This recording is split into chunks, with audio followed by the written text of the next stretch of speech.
भरोसा एक ऐसा चीज़ है जिसकी वजह से अगर इसमें थोड़ा सा भी दर आ जाए तो इसमें अपनी ज़िंदगियाँ तो बर्बाद होती है, साथ में आने वाला कल की भी ज़िंदगियाँ बर्बाद हो जाती हैं। ठीक ही आज की घटना में ऐसा ही होता है, जिसकी वजह से ना कि एक पत्नी और उसका पति भी दोनों इस दुनिया को छोड़ के चले जाते हैं। जब इस केस की सच्चाई सबके सामने आती है तो गांव वाले बस यही कहने लगते हैं, हमें इसके बारे में पता था कि होने उनके साथ यही होने वाला है। जब इस केस की पूरी तरह से पुलिस छानबीन करने लगती है तो जो सच्चाई सबके सामने निकल के आता है, इसके सुनने के बाद हर कोई परेशान हो जाता है। आखिर क्या हुआ इस घटना में, इस घटना की आप पूरी सच्चाई जानने के लिए इस वीडियो को आप लास्ट तक जरूर देखिएगा। नमस्कार दोस्तों, मैं प्रदीप कुमार आपको इस टेढ़ी बात चैनल पर मैं स्वागत करता हूं। दोस्तों, आज की यह जो सच्ची घटना है, यह घटना है उत्तर प्रदेश, और उत्तर प्रदेश का जिला पड़ता है देवरिया, और देवरिया का ही एक थाना पड़ता है तरकुलहा थाना। उसी के पास एक गांव पड़ता है बसड़ा महुआरी। बसड़ा महुआरी में रहने वाले एक इंसान होते हैं जिनका नाम होता है शरीफ अंसारी। शरीफ अंसारी की उम्र होती है लगभग 43 से 44 साल के बीच, और उनकी एक पत्नी होती है जिसका नाम होता है जसीमा। जसीमा की उम्र होती है 39 से 40 साल के बीच में, और उनके 4 बच्चे भी होते हैं, जिसमें सबसे छोटा बच्चा होता है जिसका नाम होता है अजहरुद्दीन।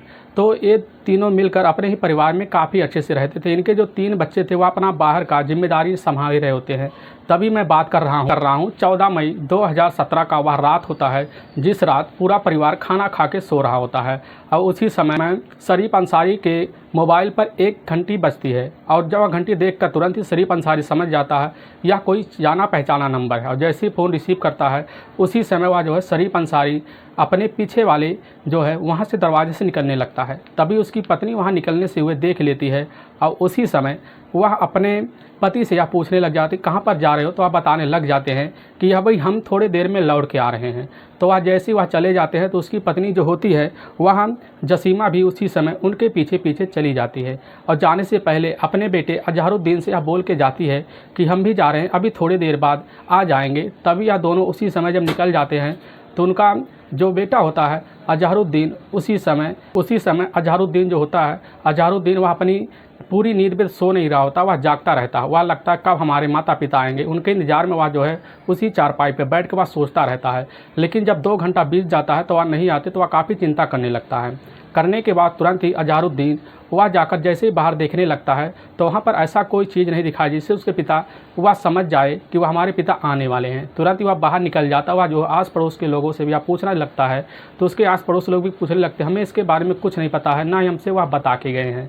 और उसी समय अजहरुद्दीन जो है वह रात भर वह अपने पिता को वह जो तलाशी करने लगता है, जिससे उसके पिता ना ही उसकी माँ अब जो होती है कहीं पर भी नहीं मिलती, जिससे वह अजहरुद्दीन काफ़ी परेशान हो जाता है। और इसी परेशानी के जिससे अगले दिन 15 मई 2017 को वह शाहपुर पुरैना के ही नहर के पास एक सिर कटी डेड बॉडी मिलती है, जिससे वहाँ के लोग इकट्ठा भी होते हैं। उसी समय इकट्ठा होने के बाद वह उस सिर बॉडी को तुरंत ही वह पहचान लेते हैं, क्योंकि वह सिर बॉडी जो होता है यह किसी और का नहीं होता है, वह उसके पिता जो होते हैं शरीफ अंसारी का होता है।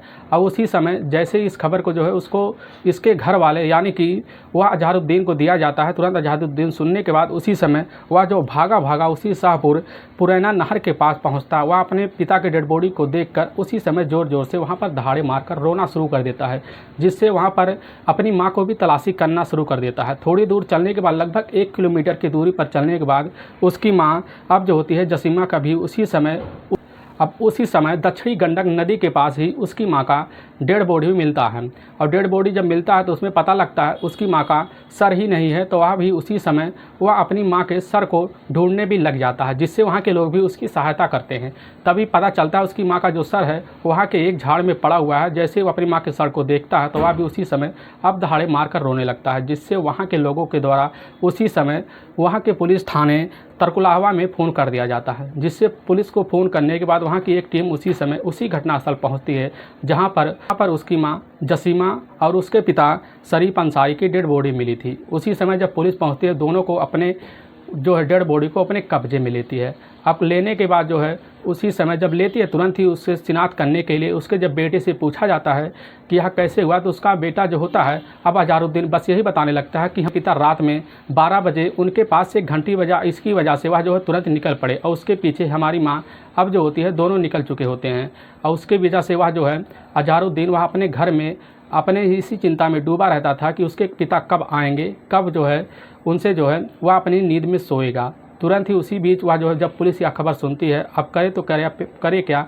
पुलिस इस केस की शिनाख्त करने के लिए सबसे पहले दोनों को बॉडी को उठाकर वहाँ के नज़दीकी अस्पताल में पोस्टमार्टम के लिए भेज दिया जाता है। तो पुलिस उसी समय उसके जो बेटे होते हैं अजहरुद्दीन की ओर से धारा 302 और 201 के तहत वह जो भादवी की धारा मुकदमा दर्ज कर लिया जाता है।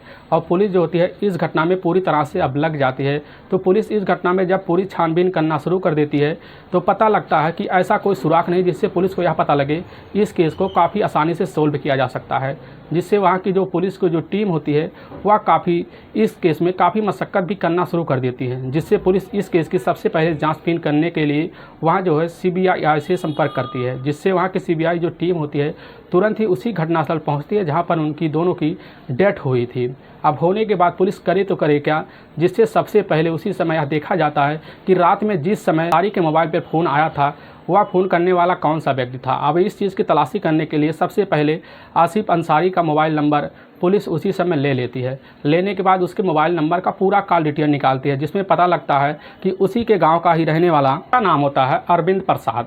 अब अरविंद प्रसाद की उम्र होती है उस समय 35 साल। तो पुलिस सबसे पहले अरविंद प्रसाद के घर जाती है, तो वहाँ पर पता चलता है कि अरविंद प्रसाद जो होता है वह उसी समय अपने ही घर में मौजूद होता है। जब पुलिस उससे पूछने लगती है कि तुम्हारा इसमें हाथ है, तो वह तुरंत ही अरविंद प्रसाद इतना डर से जाता है कि वह जो है उसकी जुबान से भी लखड़ाने लगती है, जिससे पुलिस समझ जाती है कि इसका जो हाथ है इन दोनों का मारने का इसमें सबसे मेन मकसद इसी का हाथ होता है।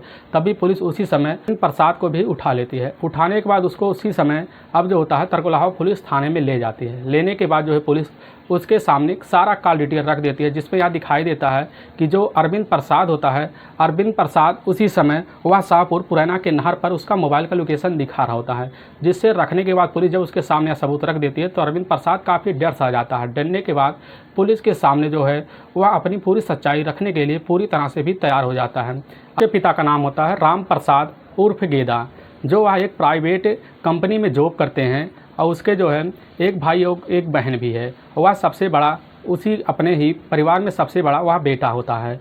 वह अपने इस परिवार का खर्चा चलाने के लिए वह जो है पढ़ाई छोड़ छाड़ के वह अपने काम में लग जाता है, जिससे वह उसको काम तो करता है लेकिन उसका मन भी नहीं लगता है। तो उसी समय वह विचार बनाता है क्यों ना हम एक रेड़ी लेकर वहाँ पर एक अंडे का दुकान खोल ले। तब उसी समय वह जो होता है अरविंद प्रसाद वह अपने गांव के ही दक्षिणी छोर पर जाकर वह रेड़ी लेकर वहाँ पर अंडे की दुकान कर लेता है। करने के बाद उसका जो है वह दुकान काफ़ी ज़ोरों से भी चलना शुरू हो जाता है, जिससे वहाँ पर लोग इकट्ठा भी होते हैं। और इकट्ठा होने के बाद वहाँ लोग अपना जो है टाइम वहाँ पर स्पेंड करके अपना जो है समय निकालते थे। इसी बीच अब जो अरविंद प्रसाद के पास वह शरीफ अंसारी भी वह उसी समय आने लगता है, क्योंकि शरीफ अंसारी जो होता है वह अपने ही घर में खेती किसानी करके अपने घर का खर्चा चलाता है, जिसे शाम के टाइम जब उसको मौका मिलता तब वह जाकर वह अरविंद प्रसाद की दुकान पर जाकर बैठ जाता था। अब दोनों को बैठने की वजह से वहाँ काफ़ी अच्छी सी गहरी सी दोस्ती बन गई थी।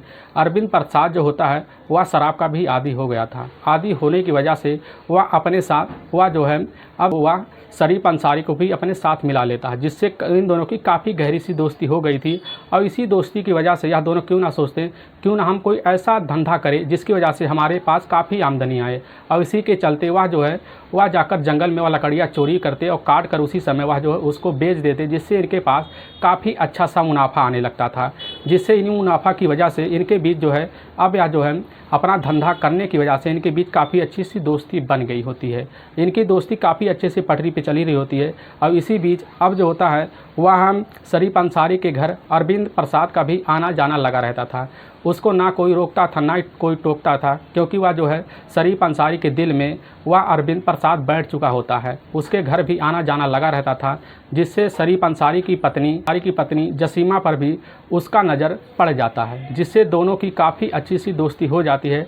अब उसी समय जो होता है अरविंद प्रसाद वह जसीमा से मिलने के लिए उसके घर में आया करता था, क्योंकि वह जो होता था वह हम शरीफ अंसारी वह लकड़ी का काम देखता था और देखने के बाद वह जो दुकान पर अपना जो होता है अरविंद प्रसाद अपना दुकान भी चलाता था। तो इसकी वजह से अरविंद प्रसाद काफ़ी मौका पा जाता था उस सीमा से मिलने के लिए। उसी समय जब जसीमा से वह मिलता था उससे कभी हंसी खिसाक में भी वह मीठी मीठी बातें कर लिया करता था, जिससे करने के बाद इनकी काफ़ी अच्छी सी दोस्ती हो गई। और इसी बीच इनका दोस्ती ऐसा परवान चढ़ गया कि इन दोनों का प्रेम प्रसंग भी चालू हो गया, जिसके बीच इनके बीच अब प्रेम प्रसंग जो होता है इनके बीच संबंध बनने का भी टाइम नहीं लगता है। इनके दोनों के बीच भी उसी घर में जाकर जो होता है वह जसीमा के घर में जाकर इन दोनों का संबंध भी बनना शुरू हो जाता है। इनका संबंध जो है आए दिनों ऐसे ही बनता रहता है। जसीमा और वह जो होता है अरविंद प्रसाद, दोनों का ऐसा संबंध बनता है ना ही इसके घर के, ना ही लोगों को, ना इसके बेटे को, ना ही आस पड़ोस के लोगों को पता चलता है। लेकिन यह कब तक छिपा रहता है, एक ना एक दिन यह सामने आना ही होता है। और इसी बीच पास के रहने वाले एक लड़का होता है जिसका नाम होता है राजू, और राजू उसी समय इस बात को भनक भी लग जाता है। उसी समय जाकर जब वह काफ़ी सोच विचार लेता है तो राजू जाकर उसी समय वह जो होता है शरीफ अंसारी से यह बात बोल देता है, जिससे शरीफ अंसारी जब यह बात सुन लेता है वह काफ़ी भन्ना जाता है। और भन्नाने के बाद तुरंत ही अपनी जसीमा से यह बात जब बोलता है तो जसीमा तुरंत ही कह देती है, यह जिसने भी तुम्हें बताया यह काफ़ी गलत बताया है, हमारे बीच ऐसा कुछ नहीं है। बस वह आता है, वह चला जाता है। वह इसी दोस्ती का वास्ता देकर वह उसी समय वह भी समझ जाता है कि जो जसीमा कह रही वह बिल्कुल सही कह रही है, लेकिन उसे तब भी उसके मन में काफ़ी खोट सा बैठ जाता है, जिससे उसी समय अब जो होता है इनके बीच अरविंद प्रसाद और शरीफ अंसारी के बीच काफ़ी मनमुटाव होने लगता है। इसी मनमुटाव को वह ना जानते हुए भी तब भी कभी कभी अरविंद प्रसाद वह जो है मिलने के लिए वह उसी समय उसकी पत्नी से आ जाता था। लेकिन जब उसको कभी कभी ज़्यादा शक होने लगता था, इसकी वजह से वह अपनी पत्नी को भी रोकने लगता था, तो उसकी पत्नी जो है इसी बात को टाल देती थी। लेकिन एक दिन वह जो है इसी चीज़ को वह सुनकर काफ़ी ज़्यादा परेशान हो जाता है, जिसके बाद वह जाकर उसका पति जो होता है जाकर वह अरविंद प्रसाद को यह बात बोल देता है, तुम आज के बाद हमारे घर आना ही मत, नहीं तुम्हारे लिए अच्छा नहीं होगा। तो इसकी वजह से अब जो होता है अरविंद प्रसाद उसके घर आना जाना भी छोड़ देता है, और छोड़ देने के बाद उसके घर वह दोबारा मुड़ के भी लगता भी नहीं है। अब इनके प्रसाद और शरीफ अंसारी के बीच यह दूरी काफ़ी दिन तक बनती रहती है, जिससे लगभग 7 महीने बीतने के बाद जब यह मामला काफ़ी ठंडा हो जाता है तो इसी बीच अरविंद प्रसाद के कानों में यह खबर पहुंच जाती है कि उसकी पत्नी जसीमा का गांव के किसी एक लड़के के साथ उसका चक्कर है। जब यह खबर सुनता है तो वह काफ़ी भन्ना सा जाता है। अरविंद प्रसाद उसी समय मौका देखकर जब उसका पति वह जो होता है शरीफ अंसारी घर पर नहीं रहता है तो अरविंद प्रसाद वह घर पर जाता है, उसकी पत्नी से बातें करता है। तो उसकी पत्नी कहती है कि अब तुम्हारे बीच नहीं रहे तो हमसे अच्छा दूर रहो तो अच्छा तुम्हारे लिए होगा। तो इसी बीच से सुनकर वह अरविंद प्रसाद वह चला आता है। तो इसी बीच के गुस्सा निकालने के लिए वह सोचता है कब हम इस चीज़ का बदला लेंगे। वह इसी चीज़ को मन में लिए अरविंद प्रसाद अपने मन में लिए काफ़ी दिनों से घूमता रहता है। तो इसके बीच जब वह सोचता है कैसे इस समस्या से समाधान होगा तो उसी समय वह जाकर अब जो होता है वह शरीफ अंसारी से भी मिल जाता है, उससे काफ़ी ज़्यादा माफ़ी मांग लेता है, जिससे मांगने के बाद शरीफ अंसारी जो होता है वह अरविंद प्रसाद को माफ़ कर देता है। वह दोस्ती का वास्ता देकर उसको भी माफ़ कर देता है, जिससे इनके बीच अब वही जो रिश्ता होता है लकड़ी का या चोरी करते बाग में जाकर वहाँ पर उसको जो काट के वह बेचते हैं, इनके बीच सिलसिला ऐसा चलता रहता था। तो इसी बीच का फ़ायदा उठाकर अरविंद प्रसाद जो है वह फिर भी घर आना जाना शुरू कर देता है। तो उसके पत्नी जसीमा से वह मिलने की भी कोशिश करता है, जिसे जसीमा उससे बार बार इनकार कर देती है, लेकिन जसीमा जो होती है उससे मिलना भी नहीं चाहती है। तो इसके बीच वह फ़ायदा उठाकर जसीमा से जाकर जैसे वह ज़बरदस्ती मिलने की कोशिश करता है, जसीमा उसको तुरंत ही 2 थप्पड़ मार देती है, जिससे अरविंद प्रसाद काफ़ी गुस्सा हो जाता है। अब उसी समय वह घर से निकल जाता, वह सोचता है अब इसके लिए हमें ऐसा कुछ कदम उठाना होगा जिससे हमारा बदला भी पूरा हो जाए और हमारा नाम भी नहीं आए। तो इसकी वजह से अरविंद प्रसाद जो होता है 14 मई 2017 को रात को वह अपने ही पास के ही वह शाहपुर पुरैना के ही बाग में जाता है, और उसी समय रात को 12 बज रहा होता है।